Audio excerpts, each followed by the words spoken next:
This is the story of Altis in 1974. The communist takeover, the resulting naval battles between NATO and Warsaw Pact forces, and its eventual recapture by the British. The islands that would become the Republic of Altis and Stratis have known conflict from the early 20th century until modern times. Historians of Altis and Stratis tend to focus on events on land. But locals know they live on islands. They are surrounded and their lives are dominated by thalassa, the sea. And they know the control of the islands inevitably falls to those who exercise thalassocratia, sea power.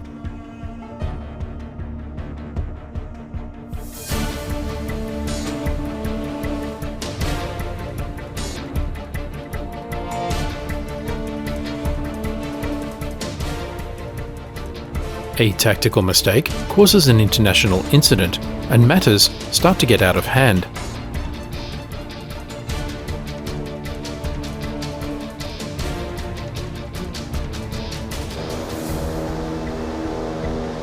A PC-3 Orion maritime patrol aircraft from VP-26 Tridents descends to flight level 010, or 1,000 feet.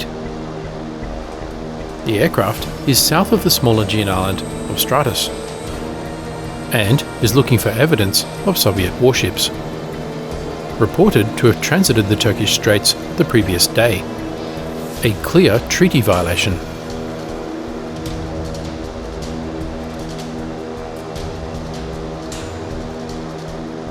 The mission plan has the Orion charter course past Stratis and around Altis, that stays outside the engagement envelope of an SA-2 guideline surface-to-air missile battery located earlier that morning.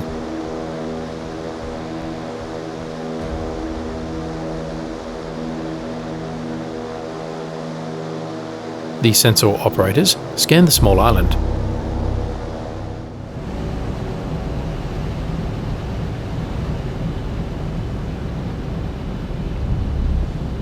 As the Orion overflies the port of Agios Marina, the captain of a Soviet Komar missile boat picks up the radio to warn his superiors at Pyrgos.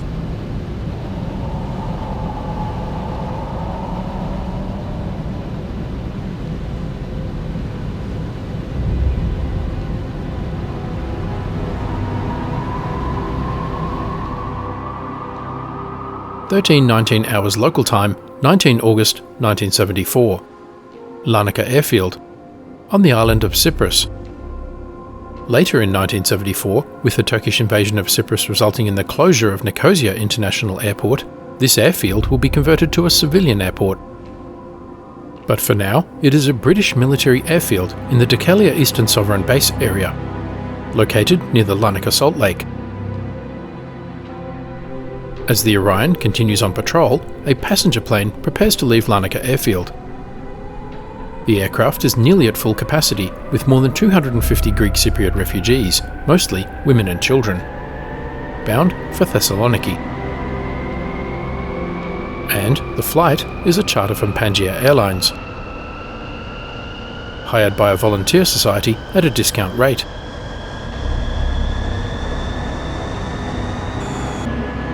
The aircraft is a Boeing 707, a recently new aircraft.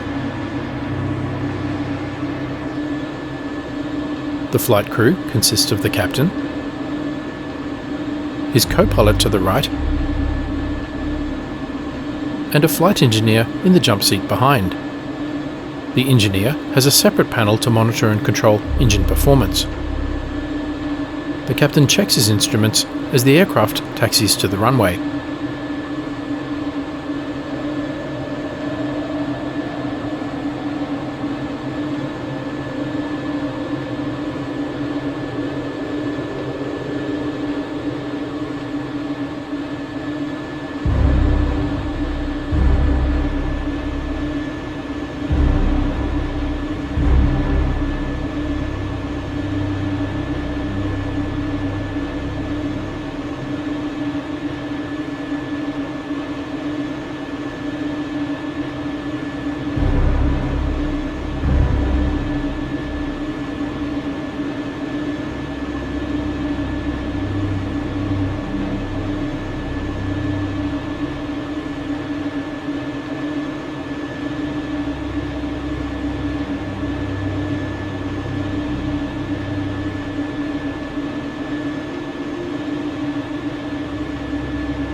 The aircraft manoeuvres to the end of the runway.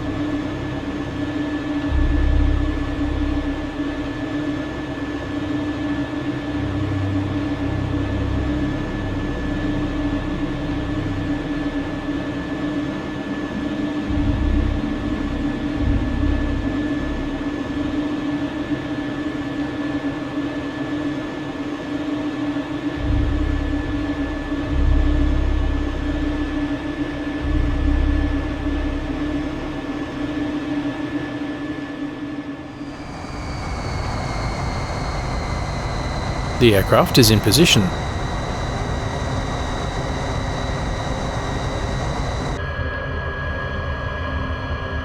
Flaps set for takeoff.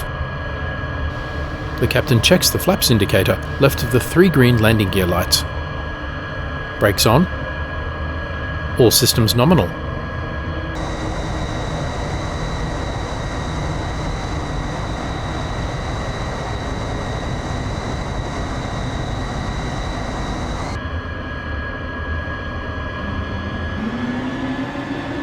The captain's right hand advances the throttles. Slowly towards maximum power. The aircraft runs up its Pratt & Whitney JT3D turbofan jet engines. Releases brakes. And commences its 7,500 foot takeoff roll.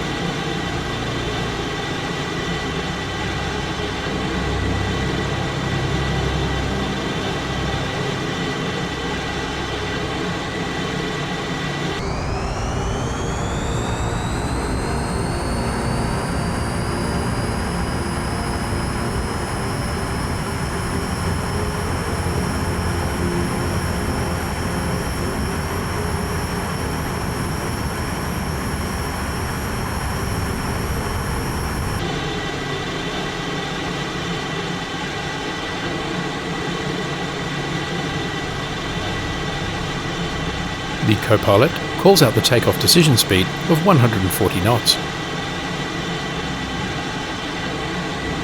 Then, at 150 knots, rotate. At 160 knots, take off.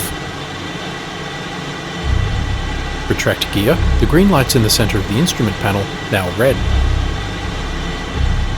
Retract flaps.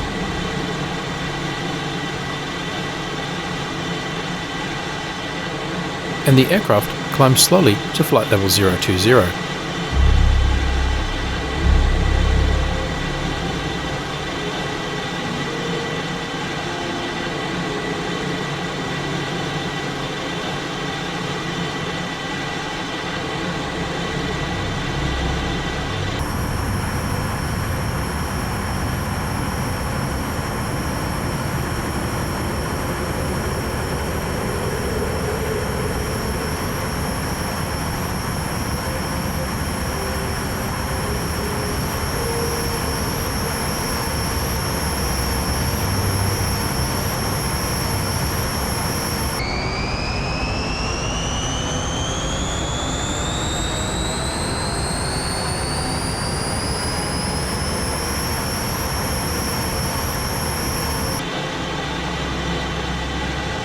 The 707 enters a slow turn to starboard.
the Boeing 707 first flies south of Cyprus, avoiding the area of hostilities in the north where Turkish and Cypriot military forces are engaged.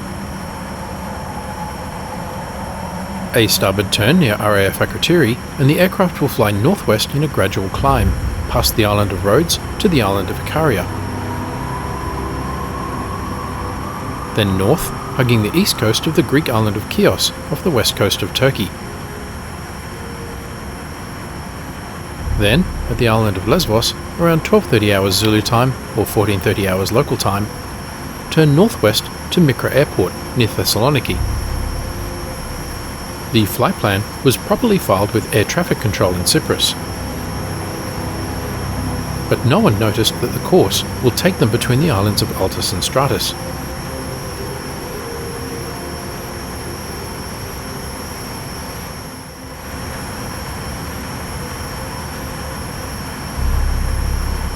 The co-pilot vaguely remembers reading something about a quarantine, but he is sure the captain would not take them on this route if there were a problem.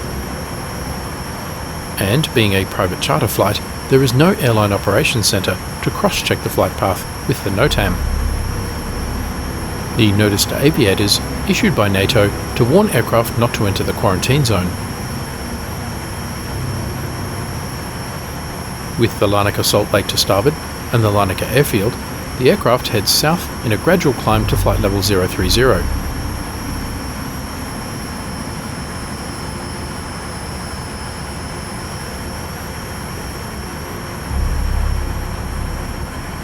Then turns onto its course southwest to clear Cypriot airspace and starts its climb to 6,000 feet.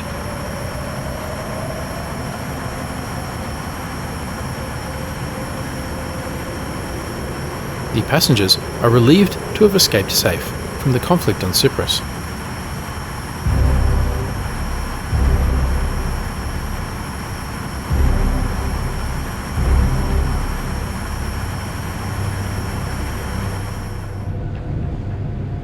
Meanwhile, the Comar captain's radio report is received on the bridge of the Gremyashichi, BPK 673.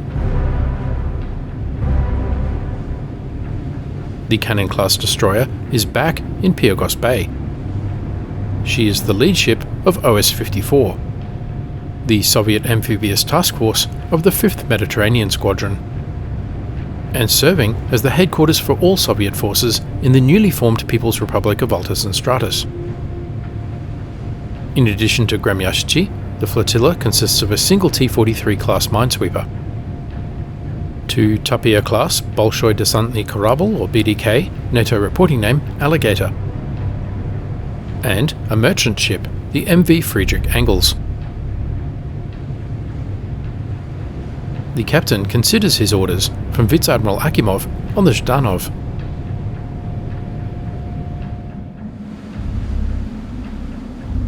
Fresh instructions are transmitted from the Gremyashichi to the Soviet S-75 Dvina surface-to-air missile battery in eastern Altis. Orders to track, but not engage, the NATO aircraft approaching Altis. Following Akimov's instructions, the captain of the Gremyashichi does not want to do anything that will escalate the situation with NATO. The missile crews are put on alert. And, around 1424 hours local time, they detect 2 inbound air contacts. One at 3,000 feet, and the other at 6,000 feet. The radar operators suspect the lower one is the patrol aircraft, and the aircraft at higher altitude and moving faster, a fighter escort. They decide to lock onto the higher aircraft. The 1RL-119 Vershina height-finding radar, NATO reporting name PRV-11 SideNet, aids the ground control intercept by altitude tracking the higher of the 2 air contacts.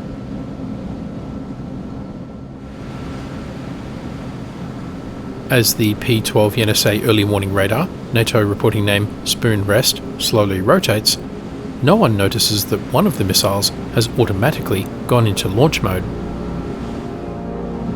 Inside the control cabin, the operators take the early warning detection from the P-12 NSA and track the aircraft's azimuth using data from the SNR-75 fire control and tracking radar trailer to the rear. along with altitude data from the Vershina radar to the left. The 707 has passed north of the Greek island of Lesbos, now disappearing to starboard, and has turned northwest on course for Mikra Airport near Thessaloniki. Its course will take it between the islands of Altis to the north and Stratis to the south, straight through the NATO quarantine zone. The Orion has finished with Stratis and has completed the first half of a large clockwise orbit of Altis. The Maritime Patrol aircraft is now at the 5 o'clock position, northwest of the island of Lesbos and heading west towards 6 o'clock. The Orion will examine the coastline of Altis and each of its ports, all the while staying outside the range of the SA-2 guideline surface-to-air missile.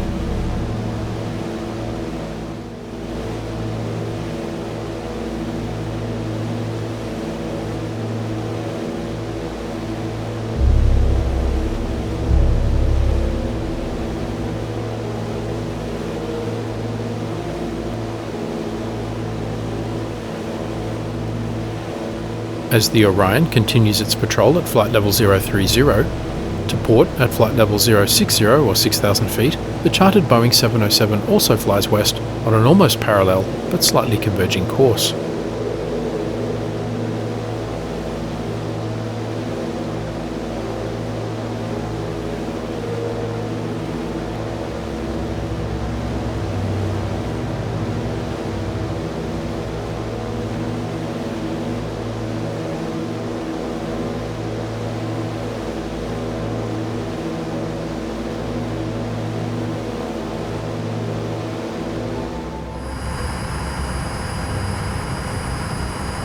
The 707 crew do not notice the smaller Orion below them to starboard.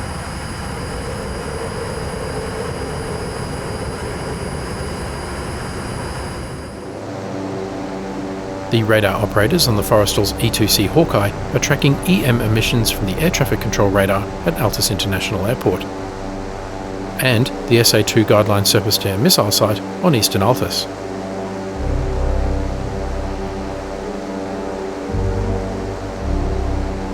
The operators have plotted the 18 nautical mile engagement envelope. They are also tracking both aircraft, the Orion from task group 67.4 and the civilian 707 at a higher altitude.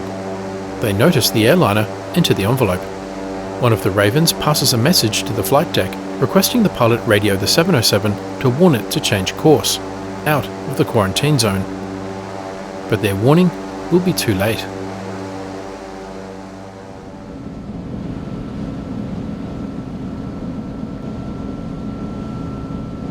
As the lead aircraft enters the engagement envelope, the radar operators ask for permission to engage, a routine procedure. Permission is, of course, denied. Inside the control cabin, the operator bangs the console with both fists in frustration. What happens next, no one can fully explain. The commander insists that he gave orders not to fire without his express command and gave no command to fire. The operators insist they did not press any buttons, a story they maintain despite intensive physical questioning by security officers.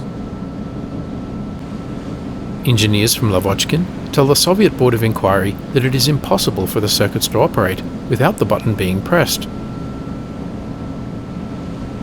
The chairman of the inquiry, who was late into work that morning due to the electrical circuits in his Soviet-made car breaking down, views the engineers with irritated skepticism.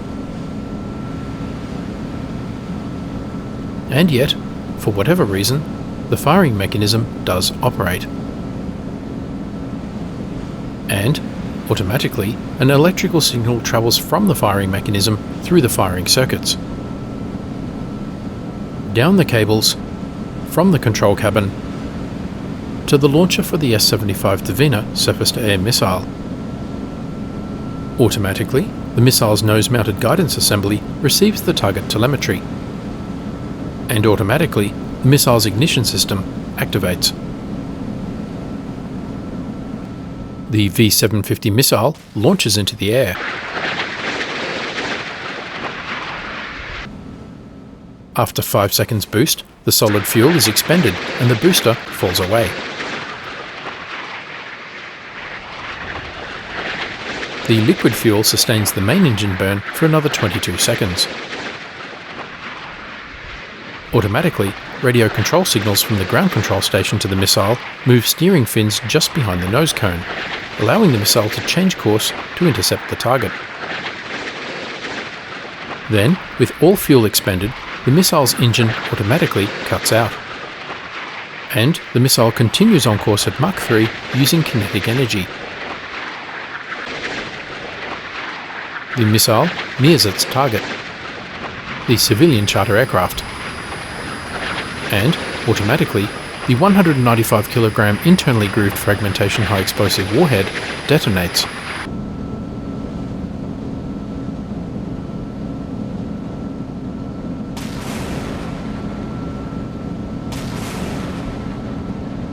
The first missile is automatically followed by a second.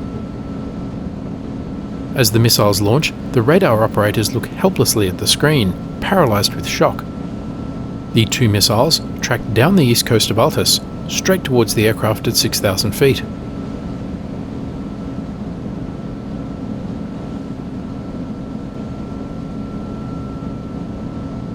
The operators stare at the screen until the tracks disappear.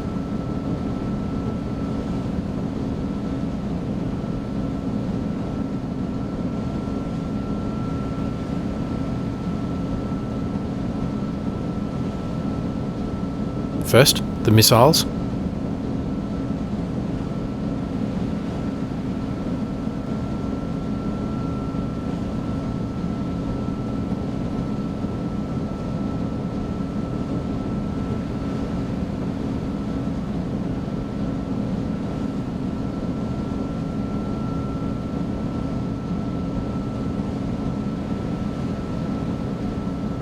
Then, the aircraft.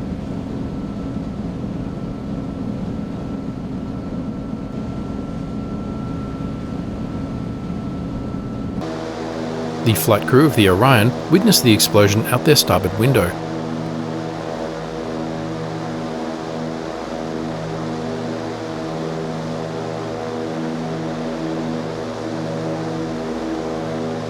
They watch in horror as the aircraft plummets out of control, fuel tanks exploding.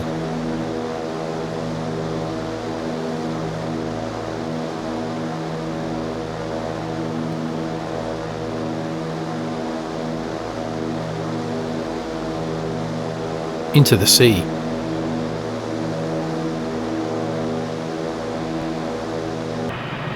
But the passengers and crew of the aircraft have no idea what happens to them and mercifully do not suffer. The pilot is busy looking to port at the island of Stratis, pointed out to him by the co-pilot. Those who are not killed by shrapnel from the explosion are knocked unconscious by the blast shockwave and sudden decompression.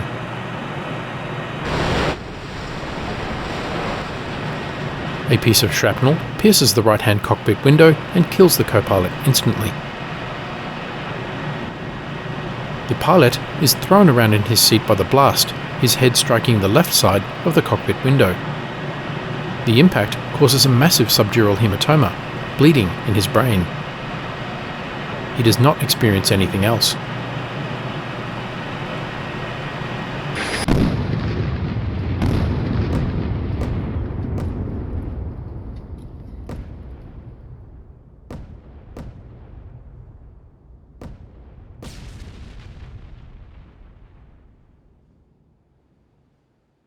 The shattered aircraft plunges 6,000 feet into the waters of the Aegean Sea below.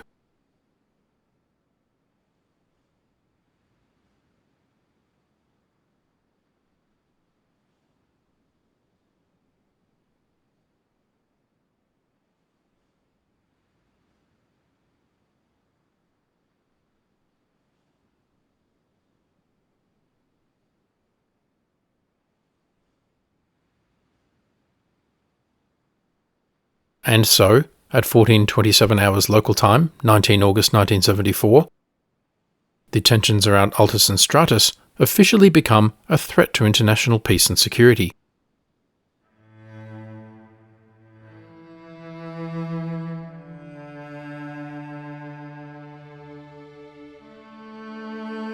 In the next episode, with an international incident erupting, Turkey closes the straits, and NATO starts boarding merchant ships approaching the quarantine zone. Thanks for watching. Please remember to like, comment, subscribe, and donate. And stay tuned for the next episode.